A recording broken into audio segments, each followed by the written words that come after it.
SIT ತನಿಖೆ ಹೇಗೆ ಹೋಗ್ತಾ ಇದೆ ಅಂತ ಕೇಳ್ತಾ ಇದ್ದಾರೆ. ಅದು ಒಂದು ಬೆಳವಣಿಗೆ ಅಂದರೆ ಒಂದು ನಡೆದಂತಹ ಅಂದರೆ ಯಾವ ರೀತಿ ನಡೀತು ಅನ್ನೋದನ್ನು ಇವತ್ತು ಒಂದು ವಿಚಾರ ಮಾತ್ರ ನಾನು ಬಿಚ್ಚಿಡ್ತಾ ಇದ್ದೀನಿ.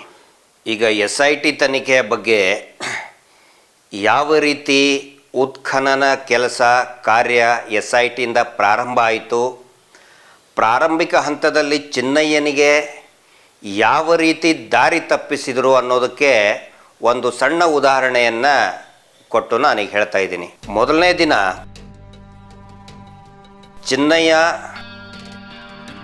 ದೂರುದಾರನಾಗಿ ಭೀಮ ಆಗಿ ಮಾಸ್ಕ್ ಮ್ಯಾನ್ ಆಗಿ ಮಾಸ್ಕ್ ಹಾಕಿಕೊಂಡು ಮಾಧ್ಯಮದ ಮುಂದೆ SIT ಅವರು ಏನು ಪಾಯಿಂಟ್ ಗುರುತು ಮಾಡೋದಕ್ಕೆ ಹೇಳಿದ್ರಲ್ಲ, ಮೊದಲನೇ ದಿನ ಚಿನ್ನಯ್ಯ ತಾನು ಹೂತು ಹಾಕಿದ ಶವಗಳ 13 ಪಾಯಿಂಟ್ಗಳನ್ನು ಗುರುತಿಸಿದ್ನಲ್ಲ, 13 ಪಾಯಿಂಟ್ಗಳಲ್ಲ 14 ಪಾಯಿಂಟ್ಗಳನ್ನು ಗುರುತಿಸಿದ್ದ.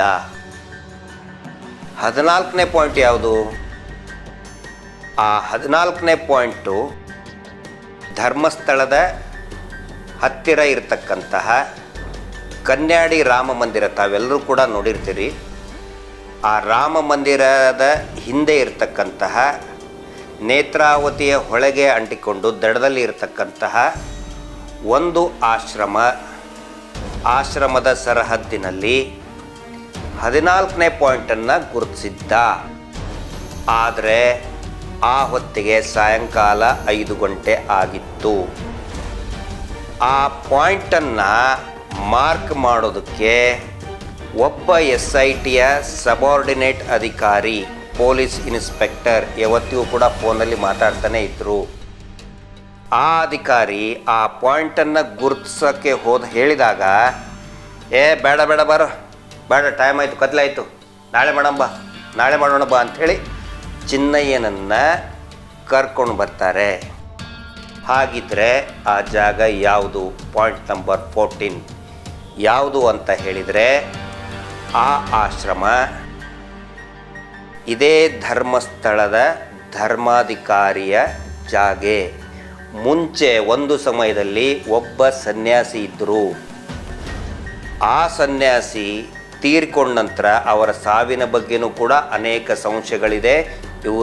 ಇವ್ರ ಕಾರಣದಿಂದಲೇ ಆ ಸನ್ಯಾಸಿ ತೀರ್ ಹೋದರು ಅಂಥೇಳಿ ಸಾವಿರಾರು ಜನ ಅವರ ಅಂತ್ಯಕ್ರಿಯೆಯಲ್ಲಿ ಬಂದಿದ್ದರು. ಚಿನ್ನಯ್ಯ ಪಾಯಿಂಟ್ ಮಾಡಿದ್ದು 14ನೇ ಪಾಯಿಂಟು. ಅಲ್ಲಿ ಅದೇ ಸರಹದ್ದಿನಲ್ಲಿ ಇದೇ ಡ್ರಾಮಾಧಿಕಾರಿಗಳ ಆಶ್ರಮ ಇವತ್ತಿಗೂ ಕೂಡ ಅವ್ರದ್ದೇ ಬೋರ್ಡ್ ಇದೆ. ಇದೇ ಡ್ರಾಮಾಧಿಕಾರಿಗಳ ಹೆಸರಿನ ಬೋರ್ಡೇ ಆ ಆಶ್ರಮದಲ್ಲಿದೆ. ಅದರ ಫೋಟೋನು ಕೂಡ ನಮ್ಮ ಹತ್ರ ಇದೆ. ಹಾಗಿದ್ರೆ ಚಿನ್ನಯ್ಯ ಮಾರ್ಕ್ ಮಾಡಿದಂತಹ ಪಾಯಿಂಟ್ ಮಾಡಿದಂತಹ ಇದರಲ್ಲಿ ಜಾಗೆಯಲ್ಲಿ ಏನಿತ್ತು? ಜೋಡಿ ಶವಗಳು ಇತ್ತು. ಆ ಜೋಡಿ ಶವಗಳು ಎಲ್ಲಿ ಸತ್ತಿದ್ರು, ಎಲ್ಲಿ ದೊರೆದಂತಹ ದೇಹಗಳು ಅಂತ ಹೇಳಿದರೆ, ಚಂದನ್ ಕಮ್ತಾನ ರಿಸಾರ್ಟ್ನಲ್ಲಿ ಸತ್ತು ಬಿದ್ದಂತಹ ದೇಹಗಳು, ಒಂದು ಗಂಡು ಇನ್ನೊಂದು ಹೆಣ್ಣು. ಮದುವೆ ಆಗಿತ್ತೋ ಇಲ್ವೋ ಗೊತ್ತಿಲ್ಲ, ಆದರೆ ಯಂಗ್ ಕಪಲ್, 2 ಜೋಡಿ ಶವಗಳು. ಆ ಚಂದನ್ ಕಮ್ತಾನ ರಿಸಾರ್ಟ್ನಲ್ಲಿ ದೊರೆತಂತಹ ದೇಹಗಳನ್ನು ಇಲ್ಲಿ ತಂದು ಚಿನ್ನಯ್ಯ ಹೂತು ಹಾಕಿದ್ದ. ಅದು ಈಗ ತನಿಖೆಯಲ್ಲಿ ಗೊತ್ತಾಗಿದೆ. ಹಾಗಿದ್ರೆ ಆ ಚಂದನ್ ಕಮ್ತಾನ ರಿಸಾರ್ಟ್ ಯಾವುದು? ಆ ಚಂದನ್ ಕಮ್ತಾ ಯಾರು ಅಂತ ಹೇಳಿದರೆ, ಈ ಹಿಂದೆನೂ ಕೂಡ ನನ್ನ ಸೋಷಿಯಲ್ ಮೀಡಿಯಾದಲ್ಲಿ, ಫೇಸ್ಬುಕ್ಕಲ್ಲಿರ್ಬೋದು, ಇನ್ಸ್ಟಾಗ್ರಾಮ್ನಲ್ಲಿ ನಾನು ಪೋಸ್ಟ್ ಮಾಡಿದ್ದೀನಿ. ಹಿಂದೆ ಇದೇ ಡ್ರಾಮಾಧಿಕಾರಿಗಳಿಗೆ, ಧರ್ಮಸ್ಥಳದ ಡ್ರಾಮಾಧಿಕಾರಿಗಳ ಕುಟುಂಬಕ್ಕೆ ಅತ್ಯಂತ ಆತ್ಮೀಯನಾದಂತಹ ಮತ್ತು ಅತಿ ದೊಡ್ಡ ಗುಂಡಾಪಡೆಯನ್ನು ಕಟ್ಟಿದಂತಹ ಗುಂಡಾಪಡೆಯ ನಾಯಕ, ಅತ್ಯಂತ ಕ್ರೂರ ವ್ಯಕ್ತಿ ನಾರಾಯಣ ಕಮ್ತಾ ಅಂತ ಒಬ್ಬ ಇದ್ದ. ಕುഞ്ഞಪ್ಪ ಅಂಥೇಳಿ ಒಬ್ಬ ಆದಿವಾಸಿಯ ಕಾಲನ್ನು ಕತ್ತರಿಸಿದ್ದ ಅಂತ ಹೇಳಿದ್ನಲ್ಲ, ಅದು ಕೂಡ ಸೋಷಿಯಲ್ ಮೀಡಿಯಾದಲ್ಲಿ ಇದೆ. ಅಲ್ಲಿ ಯಾರು ಕಾಲನ್ನು ಕತ್ತರಿಸಿದ್ದ? ನಾರಾಯಣ ಕಮ್ತಾ.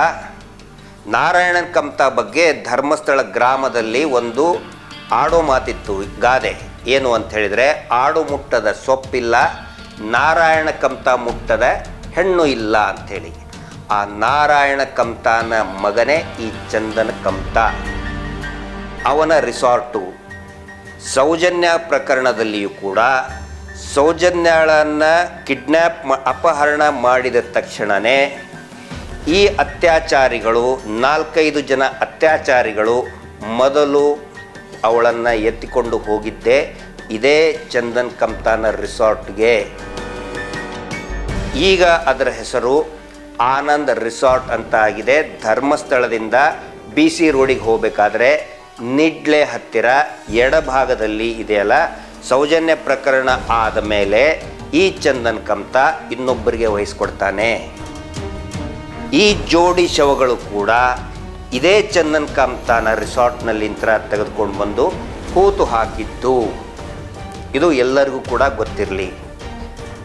ಈಗ ನೋಡಿ, ಘಟನೆ ನಡೆದಿದ್ದು, ಆ ಜೋಡಿ ಶವಗಳು ಬಿದ್ದಿದ್ದು ಚಂದನ್ ಕಂತಾನ ರಿಸಾರ್ಟ್ನಲ್ಲಿ, ಹೂತು ಹಾಕಿದ್ದು ಇದೇ ಡ್ರಾಮಾಧಿಕಾರಿಗಳ ಸರಹದ್ದಿನಲ್ಲಿ, ಸರಹದ್ದಿನಲ್ಲಿ. ಅಲ್ಲಿ ಏನಾದರೂ ಶವಗಳು ಸಿಕ್ಕರೆ ನೇರವಾಗಿ ಇವರ ಕುತ್ತಿಗೆಗೆ ಬರುತ್ತೆ. ಯಾಕಂದರೆ ಅವನು ತೋರಿಸಿದ್ದೆಲ್ಲ ಕಾಡು ಹೊಳೆ ದಂಡೆಗಲ್ಲಿ. ಆದರೆ ಇದು ತೋರಿಸಿದ್ದು ನೇರವಾಗಿ ಡ್ರಾಮಾಧಿಕಾರಿಗಳ ಜಾಗೆಯಲ್ಲೇ ತೋರಿಸಿದ್ದು. ಹೀಗಾಗಿ ಆ ಅಧಿಕಾರಿ ಕತ್ಲೆ ಆಯಿತು ಬಾರೋ, ಬೇಡ ಈಗ ಬಾ, ಕತ್ಲೆ ಆಗಿದ್ದಿಲ್ಲ. ಈ ಮಾತನ್ನು ಪದೇ ನಮ್ಮ ಮುಂದೆ ಚಿನ್ನಯ್ಯ ಹೇಳಿದ್ದಾನೆ. ಅದನ್ನು ಲಾಸ್ಟಿಗೆ ತೋರ್ಸಕ್ಕೆ ಹೇಳ್ತಾರೆ. ಅವನಿಗೆ ಎಲ್ಲ ಮುಗಿದ ಮೇಲೆ ಲಾಸ್ಟಿಗೆ 13ನೇ ಪಾಯಿಂಟಿಂದ ಆದ ಮೇಲೆ ತೋರ್ಸಕ್ಕೆ ಹೇಳ್ತಾರೆ. ಅಲ್ಲಿಯೂ ಅಗಿಯೋದಕ್ಕೆ ಹೇಳ್ತಾರೆ.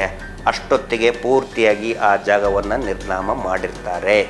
ಅಲ್ಲಿಯೂ ಕೂಡ ತಪ್ಪು ತೋರಿಸೋದಕ್ಕೆ ಹೇಳ್ತಾರೆ.